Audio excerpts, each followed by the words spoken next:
ꯑꯩꯒꯤ ꯃꯃꯥꯡꯗꯅꯦ ꯉꯁꯤ ꯒꯥꯔꯤꯅ ꯁꯥꯇ꯭ꯔ ꯂꯧꯕ ꯂꯥꯛꯏꯕꯅꯤꯀꯣ ꯇꯦꯛꯁꯤ ꯑꯃꯁꯨ ꯂꯥꯛꯏ ꯃꯗꯨ ꯊꯩꯅꯔꯤꯕꯅꯤ ꯋꯥꯟ ꯋꯦꯅꯤ ꯋꯥꯟ ꯋꯦꯁꯤꯗ ꯊꯩꯅꯔꯤꯕ ꯅꯥꯕ ꯁꯤ ꯃꯣꯏꯆꯤꯡ ꯍꯥꯏꯔꯦ ꯈꯪꯉꯤꯕ꯭ꯔꯥꯅꯦ ꯌꯥꯝ ꯁꯥꯊꯤꯅ ꯅꯨꯡꯉꯥꯏꯕ ꯀꯩꯅꯣꯝꯅꯤ ꯑꯩꯈꯣꯏ ꯃꯐꯝꯁꯦ ꯃꯣꯏꯆꯤꯡ ꯁꯥꯒꯩ ꯑꯩ ꯂꯣꯏꯅ ꯃꯣꯏꯆꯤꯡ ꯉꯥꯛꯇꯅꯤ ꯌꯨꯝꯒꯣꯛ ꯆꯥꯝ ꯌꯥꯡꯈꯩ ꯍꯨꯝꯐꯨ ꯂꯩꯔꯦ ꯑꯗꯨꯁꯨ ꯑꯩꯈꯣꯏꯒꯤ ꯁꯥꯒꯩꯅꯤꯀꯣ ꯃꯣꯏꯆꯤꯡ ꯑꯗꯩꯗꯤ ꯆꯤꯡꯊꯛ ꯍꯥꯏꯅ ꯂꯩꯔꯦ ꯑꯗꯨꯁꯨ ꯑꯩꯈꯣꯏ ꯁꯥꯒꯩꯅꯤ ꯑꯗꯩ ꯑꯩꯈꯣꯏꯒꯤꯁꯨ ꯂꯩ ꯑꯗꯨꯁꯨ ꯃꯣꯏꯖꯤꯡ ꯁꯥꯒꯩꯅꯤꯀꯣ ꯃꯣꯏꯖꯤꯡ ꯁꯥꯒꯩ ꯉꯥꯛꯇꯅꯤ ꯑꯩꯈꯣꯏ ꯁꯤꯗ ꯂꯩꯔꯤꯁꯦ ꯑꯌꯥꯝꯕꯗ ꯃꯣꯏꯆꯤꯡ ꯁꯥꯒꯩ ꯍꯥꯏꯕ ꯇꯥꯔꯦ ꯈꯔ ꯑꯃꯅ ꯍꯥꯏꯔꯛꯏ ꯐꯦꯁꯕꯨꯛꯇ ꯃꯩ ꯍꯧꯕꯤ ꯄꯥꯎꯍꯟꯁꯨ ꯇꯧ ꯍꯥꯏꯅ ꯃꯗꯨ ꯐꯦꯁꯕꯨꯛ ꯌꯨꯇꯨꯕꯇꯁꯨ ꯚꯤꯗꯤꯑꯣ ꯃꯌꯥꯝ ꯂꯥꯛꯀꯅꯤ ꯏꯅꯥꯎ ꯑꯃꯈꯛꯀꯤ ꯏꯅꯥꯎ ꯍꯥꯏꯕꯗꯤ ꯃꯔꯨꯞꯁꯨ ꯑꯣꯏꯕ ꯇꯥꯔꯦ ꯑꯗꯨꯏ ꯃꯊꯛꯇ ꯏꯅꯥꯎꯁꯨ ꯑꯣꯏꯕ ꯇꯥꯔꯦ ꯂꯩꯃꯤꯟꯅꯔꯝꯕꯁꯨ ꯍꯥꯏꯕ ꯇꯥꯔꯦ ꯁꯥꯎꯗꯤ ꯑꯔꯞꯇ ꯑꯗꯨꯒꯨꯝꯕ ꯏꯅꯥꯎ ꯑꯃ ꯑꯣꯡꯕꯅ ꯃꯔꯝ ꯑꯣꯏꯔꯒ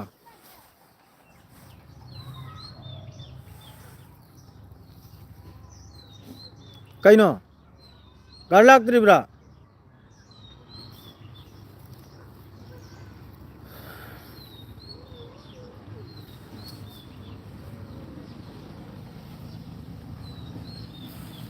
ꯍꯥꯏꯒꯤ ꯌꯨꯝ ꯍꯥꯏꯗꯅꯤ ꯂꯨꯍꯣꯡꯕ ꯊꯣꯛꯈ꯭ꯔꯦꯗꯣ ꯌꯦꯡꯍꯜꯂꯛꯀꯦ ꯑꯃꯨꯛ ꯑꯁꯤꯒꯤ ꯌꯨꯝ ꯍꯥꯏꯗ ꯃꯥꯏ ꯈꯜꯂꯤ ꯐꯥꯏꯕ ꯂꯧꯊꯣꯛꯇ꯭ꯔꯤ ꯍꯥꯏꯕꯅ ꯈꯜꯂꯤꯕ ꯍꯥꯏꯐꯥꯎ ꯂꯧꯊꯣꯛꯇ꯭ꯔꯤ ꯈꯔꯗꯅ ꯑꯩꯈꯣꯏ ꯀꯀꯥ ꯍꯣꯏ ꯈꯔ ꯆꯠꯅꯔꯤ ꯌꯥꯕ ꯑꯗꯨ ꯃꯥꯏꯗꯨ ꯅꯨꯃꯤꯠ ꯍꯨꯝꯅꯤꯅꯤꯅ ꯍꯣꯡꯈ꯭ꯔꯦꯗꯣ ꯑꯍꯥꯟꯕꯗ ꯏꯁꯩ ꯁꯛꯂꯦ ꯃꯥꯔꯤꯐꯠ ꯑꯗꯨꯒꯤ ꯃꯇꯨꯡꯗ ꯀꯩꯅꯣꯝ ꯇꯧꯔꯦ ꯅꯤꯀꯥ ꯁꯣꯜꯂꯨꯔꯦ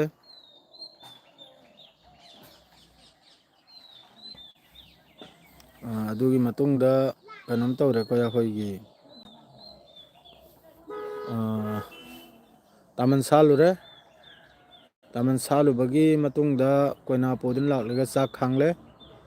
ꯆꯥꯛ ꯈꯥꯡꯂꯒ ꯅꯍꯤꯅꯕꯨ ꯑꯔꯥꯡ ꯈꯛꯇꯅꯤ ꯒꯦꯞ ꯂꯩꯔꯤꯁꯦ ꯉꯁꯤꯅꯕꯨ ꯑꯃꯨꯛꯀ ꯂꯥꯏꯔꯤꯛ ꯇꯧꯍꯟꯗꯧꯔꯤ ꯑꯂꯤꯝ ꯃꯔꯤ ꯃꯉꯥ ꯍꯥꯏꯔꯒꯅꯦ ꯑꯩꯅꯕꯨ ꯂꯥꯏꯔꯤꯛ ꯇꯧꯍꯟꯒꯗꯧꯔꯤ ꯌꯥꯕ ꯍꯣꯏ ꯅꯈꯣꯏ ꯆꯠꯄꯅꯤ ꯌꯦꯡꯉꯨ ꯍꯣꯏ ꯃꯈꯨꯠ ꯆꯞꯀꯅꯤ ꯌꯦꯡꯉꯨ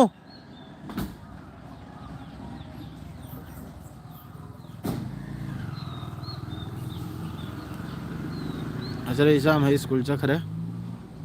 ꯚꯦꯟꯒ ꯂꯧꯕ ꯂꯥꯛꯑꯦ ꯃꯣꯏ ꯏꯪꯂꯤꯁ ꯁ꯭ꯀꯨꯜ ꯑꯦꯟ ꯁꯨꯔꯦꯂꯥꯟꯒꯤ ꯄꯥꯎꯁꯦ ꯇꯣꯛꯇꯦꯅꯦ ꯑꯩ ꯈꯖꯤꯛꯇꯪ ꯊꯕꯛꯁꯦ ꯁꯣꯝꯗ ꯆꯤꯟꯗꯅ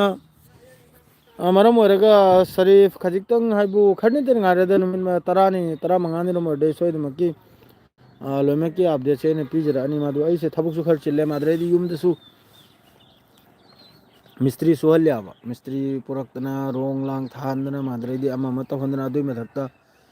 ꯉꯁꯤꯁꯨ ꯑꯦꯝ ꯑꯦꯜ ꯑꯦ ꯂꯥꯛꯀꯅꯤ ꯍꯥꯏ ꯑꯩꯈꯣꯏ ꯑꯦꯔꯤꯌꯥꯁꯤꯒꯤ ꯑꯦꯝ ꯑꯦꯜ ꯑꯦꯗꯣ ꯍꯣꯔꯦꯟ ꯄꯨꯡ 12:15ꯒꯤꯗ ꯂꯥꯛꯀꯅꯤ ꯃꯗꯣ ꯍꯧꯖꯤꯛ ꯀꯥꯔꯄꯦꯠ ꯈꯔ ꯑꯃ ꯊꯥꯒꯅꯤꯅꯕ ꯔꯨꯝ ꯃꯅꯨꯡꯗꯣ ꯁꯦꯡꯗꯣꯛ ꯈꯣꯠꯇꯣꯛꯀꯅꯤꯕꯅꯤ ꯑꯗꯨꯏ ꯃꯊꯛꯇ ꯑꯁ ꯊꯕꯛ ꯌꯥꯝ ꯁꯥꯊꯤꯟꯁꯤꯟꯈ꯭ꯔꯦ ꯑꯗꯨꯏ ꯃꯊꯛꯇ ꯂꯩꯃꯤꯟꯅꯔꯝꯕ ꯀꯧꯕ ꯑꯗꯩꯗꯤ ꯏꯃꯥꯟꯅꯕꯁꯨ ꯏꯃꯥꯟꯅꯕ ꯑꯗꯨꯏ ꯃꯊꯛꯇ ꯀꯀꯥ ꯏꯗꯣꯝꯆꯥꯒꯤ ꯃꯆꯥ ꯑꯣꯏꯔꯕ ꯑꯗꯨ ꯅꯣꯡꯃꯗꯨꯁꯨ ꯑꯃꯨꯛꯀ ꯆꯦꯜ ꯆꯣꯡꯉꯦꯗꯣ ꯌꯥꯝ ꯀꯨꯏꯗ꯭ꯔꯤ ꯅꯍꯩ ꯅꯨꯃꯤꯠ 4-5ꯅꯤꯇ ꯁꯨꯔꯤ ꯅꯨꯃꯤꯠ 4-5ꯅꯤ ꯌꯥꯝ ꯁꯥꯡꯗ꯭ꯔꯦ ꯅꯨꯃꯤꯠ ꯁꯨꯇꯤ 15ꯅꯤꯔꯣꯝꯇ ꯉꯥꯏꯔꯦ ꯅꯨꯃꯤꯠ 15ꯅꯤꯒꯤ ꯁꯨꯇꯤꯅꯦꯕ 25 ꯗꯦꯖ ꯈꯛꯇꯒꯤꯅꯤ ꯍꯌꯦꯡ ꯑꯩ ꯀꯩꯅꯣꯝꯗ ꯊꯥ 3ꯒꯤ ꯂꯥꯛꯀꯅꯤ ꯑꯩꯈꯣꯏꯒꯤ ꯕꯀ꯭ꯔꯤ ꯏꯠꯇꯅꯦ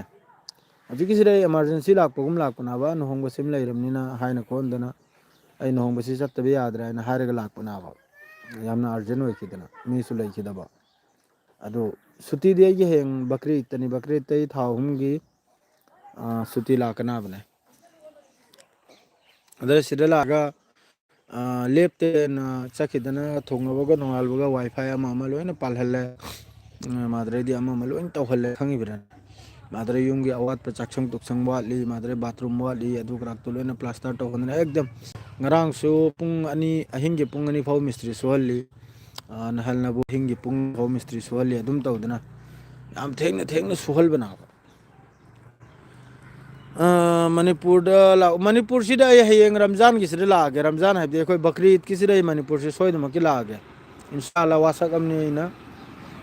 ꯕꯀ꯭ꯔꯤ ꯏꯠꯁꯤꯗ ꯑꯩ ꯁꯣꯏꯗꯅꯃꯛꯀꯤ ꯊꯥ 3ꯒꯤ ꯁꯨꯇꯤꯅꯤꯗꯅ अदुराई इमानब खरमगा अदुम लागे कोई बोइना हंदकी नुमित कुल मंगानी सिददी आई वाखलदे याने जे थाजिद्रे मैम वरो बिबी यादे करिगाबदी हौजिक नुमित से मतम से लेत्रा नहीं सो आइगी मतम से मांगले मांगले हबदी एमएलए लाक्चलगने अमा लाक्चलगने कना कना मैम लाकने मोय युमदा थुंगदौरिमनी अदुगा स्कूल अमसे अखोय सिदे सारे अदुसु सेलेनास तौगनिमनी मोयगी ribbon कक्पा हाइब्रा कइनो अदुसु तौगदौरिमनी अदुना ngasi suru thabuk mangle adu mathakta hayeng amka lakani mistri suni plaster tawni ama tawni adrai di hanchit tagina bom ka rang thagadorni room amma ani room mari aduna thabak se ji tung wayong am chadra adu si loina si makhai si loina moichi ngang tani ko si kam se kam ai hoji mathak tani ko yungok chama humputra yungok chani de khatani ko tar se moiching sagai ne lai ri se खुलसु मोचिंग कौई अदुगा अखोई सागै सि खुलफम अम्मा अनि अहुम खुलफम मरी दनि को मोचिंग सागै से सिदा म लैरे अद्रे सि थादोक लेगा मोचिंग सि थादोक ले हमका चिंखा ने लैरे अदुसु मोचिंग सागै नि चिंखा थादोक लेगा हमका चिंथक हाइने लैरे अदुसु मोचिंग सागै नि माद्रे दि वांग बसिदन बु सेबोक फुराइने लैको अखोई तुरल वांग बसिदन सोमदनि तुरल वांग बसे न सिदसु मोचिंग सागै हाइने लैयाबा अखोई सागै ngang tani se moching ngang tani madre ahomdana bu kari ha impha mayum adreidi baskandi madreidi kaino adreidi kari karno mayam amle abas hasbam kari karno madu khoi gi sidi paringon taram ni ko moching si am phajana pareng oina khoi gi sagai se paringon taram ni do yam nunga yam santi ni yam ni ingi yam sathi ni ingi ko yam sathi ni ing vibe du यामने हेक इंग बजाते अदुदी सिनबु कनुम साहन दौरिमनी अखोइगी सी वाल हाइगत तरुम नाबने सी चक्संग नते अखोइगी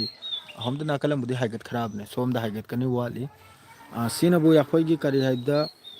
होजिकति फौलोक नरेदना फौलोक नरेगा मराठा मतम you're Maratha रेगा होजिक